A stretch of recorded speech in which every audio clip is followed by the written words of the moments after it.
جی بسم اللہ الرحمن الرحیم۔ اس ویڈیو کے اندر صفحہ نمبر 54 آگے ہم پڑھیں گے، یہاں سے شروع سے ہی پڑھنا ہے۔ ہاں حضور سرکار آپ کا انتظار کر رہے ہیں، کھانا ٹھنڈا ہوا جاتا ہے۔ اوف مجھے خیال نہیں رہا، سرکار سے عرض کرنا میرا انتظار نہ کریں، میں پھر کھا لوں گا، اس وقت مجھے کچھ ایسی بھوک نہیں، اور آئندہ نسلوں کو زیر بار احسان کریں گے۔ یعنی مصنف جو ہیں وہ ایک مضمون لکھ رہے ہیں۔ یہ دیکھیں یہاں پہ لکھا ہوا ہے، اور اپنی کاوشوں اور کوششوں کے باوجود اپنی کاوشوں اور کوششوں سے موجودہ اور آئندہ نسلوں کو زیر بار احسان کریں گے۔ یعنی مصنف جو ہیں وہ کوشش کر رہے ہیں مضمون لکھنے کی، کسی نہ کسی طریقے سے ایڈیٹر معارف کے سپرد کیا جائے، اور جملے سے جملے کو ملانے کی کوشش کر رہے ہیں، لیکن درمیان میں کوئی نہ کوئی رکاوٹ آ جاتی ہے۔ تو اب یہ لکھ رہے ہیں کہ آئندہ نسلوں کو زیر بار احسان کے بوجھ تلے لے آئیں گے، اتنے زیادہ احسانات کریں گے۔ یہی نوجوان ہیں جو قوم کی کشتی کو خدا کی مدد پر بھروسہ کر کے خطرات سے بچاتے اور ساحل مراد تک پہنچاتے ہیں، ساحل مراد منزل مقصود تک۔ زندگی اور موت کا لا ینحل مسئلہ، زندگی اور موت کا لا ینحل مسئلہ یعنی زندگی اور موت کا حل نہ ہونے والا مسئلہ دستک ہوتی ہے۔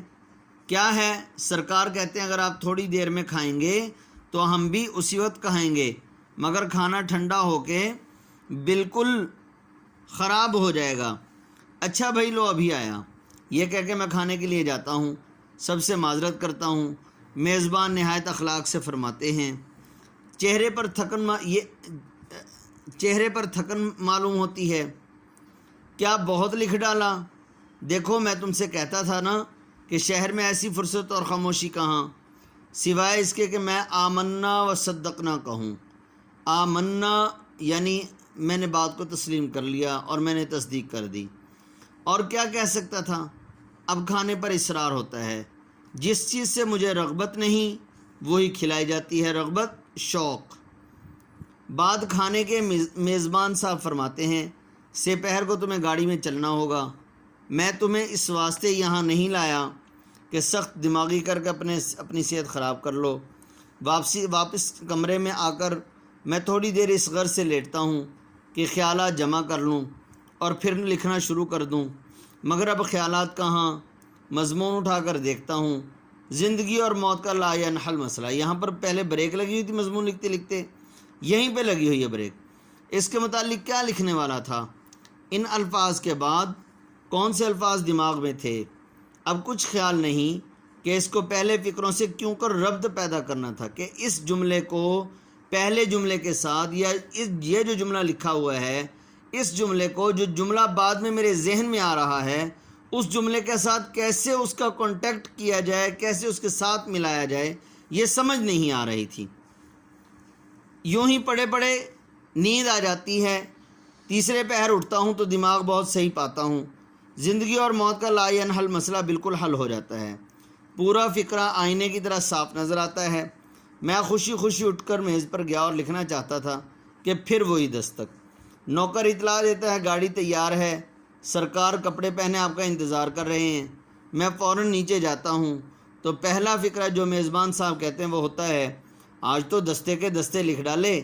میں سچی بات کہوں کہ کچھ بھی نہیں لکھا، تو وہ ہنس کے جواب دیتے ہیں کہ آخر اس قدر کسر نفسی کی کیا ضرورت ہے؟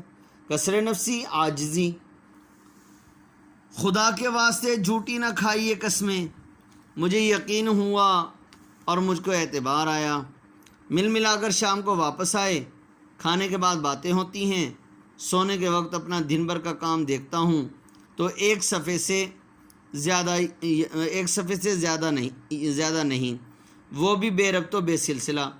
غصے اور رنج میں آ کر اسے پھاڑ دیتا ہوں، رنج میں، دکھ میں آ کر، پریشان ہو کر، اور دوسرے روز اپنے میزبان کو ناراض کر کے اپنے گھر واپس چلا جاتا ہوں۔ میں نہ شکرہ اور احسان فراموش کہا جاؤں گا، یعنی احسان بھلانے والا یا احسان کو ختم کرنے والا کہہ لیں، مگر میں مجبور ہوں اس عزیز اور مہربان دوست کو بھی چھوڑ دوں گا۔ میں نے ذرا تفصیل سے ان کا حال بیان کیا ہے مگر یہ خیال نہ کرنا کہ یہیں ان احباب کی فہرست ختم ہو گئی جن سے میں رخصت طلب کر سکتا ہوں، نہیں، ابھی بہت سے باقی ہیں۔ مثلاً ایک صاحب ہیں جو مجھ سے کبھی نہیں ملتے، مگر جب آتے ہیں میں ان کا مطلب سمجھ جاتا ہوں۔ یہ حضرت ہمیشہ قرض مانگنے کے لیے آتے ہیں۔ ایک صاحب ہیں جو ہمیشہ ایسے وقت میں آتے ہیں جب میں باہر جانے والا ہوتا ہوں۔ ایک صاحب ہے جو مجھ سے ملتے ہیں، کہتے ہیں میاں عرصے سے میرا دل چاہتا ہے کہ تمہاری دعوت کروں، مگر کبھی اپنی خواہش کو پورا نہیں کرتے، یعنی دعوت ہی نہیں کرتے، بس ٹال مٹول کرتے رہتے ہیں۔ ایک دوست ہیں، وہ آتے ہی سوالات کی بوچھاڑ شروع کر دیتے ہیں۔ جب میں جواب دیتا ہوں تو متوجہ ہو کر نہیں سنتے، یا اخبار اٹھا کر پڑھنے لگتے ہیں یا گانے لگتے ہیں۔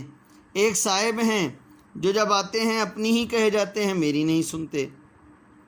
یہ سب میرے عنایت فرما اور خیر طلب ہیں، مگر اپنی طبیعت کو کیا کروں، صاف صاف کہتا ہوں کہ ان میں سے ہر ایک سے کہتا ہوں مجھ پہ احسان جو نہ کرتے تو یہ احسان ہوتا۔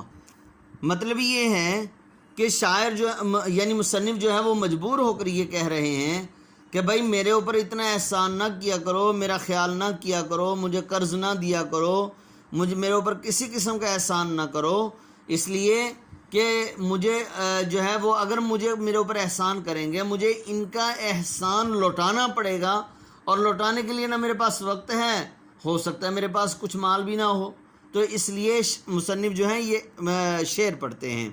تو یہ سبق جو ہے خیالستان مصنف کی کتاب خیالستان سے ماخوذ ہے۔ تو عزیز طلبہ، ہمارا آج کا یہ سبق ختم ہوا۔ سبق نمبر 5، مجھے میرے دوستوں سے بچاؤ۔ اس میں جو سب سے اہم چیز ہے وہ یاد کرنے کی، وہ تمام ان دوستوں کا تذکرہ، دوستوں کے نام، رئیسوں کے نام اور کیا کیا لکھنے والے تھے، ان چیزوں کا تذکرہ جو ہے یہ بہت اہم ہے۔ تو اس کے اندر آپ نے الفاظ کے معنی اور اس سبق کو اچھی طرح سے یاد کر لینا ہے، اس کی ریڈنگ کرنی ہے اور اس کا خلاصہ بھی یاد کرنا ہے۔ اور اب رہی بات کہ یہ کہانی صنف ادب کے اعتبار سے کیا ہے، تو صنف ادب کے اعتبار سے یہ کہانی افسانہ ہے۔ اب افسانہ کسے کہتے ہیں؟ افسانے کی تعریف دیکھ لیجئے، پیج نمبر 58 پہ افسانے کی تعریف لکھی ہوئی ہے۔